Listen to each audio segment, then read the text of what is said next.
हामी झुक्किएर Nepal India border भित्तामोड पो पुग्यौँ। हेलो एभ्रिवान, बाबु बोक्दै आज फेरि जनकपुर एक्सप्लोर गरियो। हाम्रो लागि आजको दिन लामो भयो, तर म एकदम छोटकरीमा भन्न ट्राई गर्छु है त आज के गर्यौँ अनि के भयो भनेर। हामी खासमा आज जलेश्वर मन्दिर जाने भनेर रुमबाट निस्केका थियौँ, बट हामीलाई केही पनि थाहा थिएन कता छ जलेश्वर मन्दिर अनि कति टाढा छ भनेर।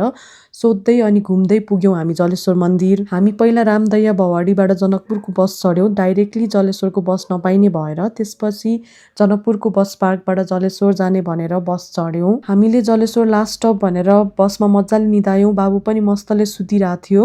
लास्ट स्टप पुगेर जलेश्वर पुग्यौँ हामी भनेर खलासीलाई सोद्धा त अघि नै कटिसक्यो भन्दो रहेछ। आफूसँग पर्स र फोन हुँदाहुँदै केही हुन्न भनेर हामी त्यता ओर्लियौँ अनि वरिपरि डुल्यौँ।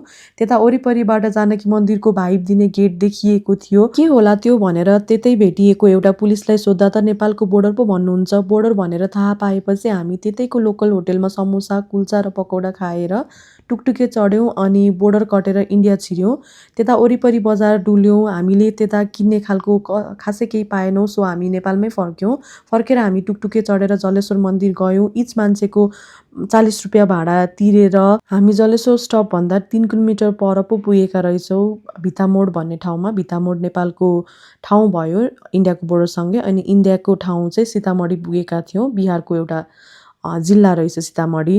मन्दिरमा भगवानलाई ढोगेर अनि एकछिन बसेर हामी टुकटुके अनि बस चढेर रुम फर्किनको लागि फेरि जनकपुरतिर लाग्यौँ।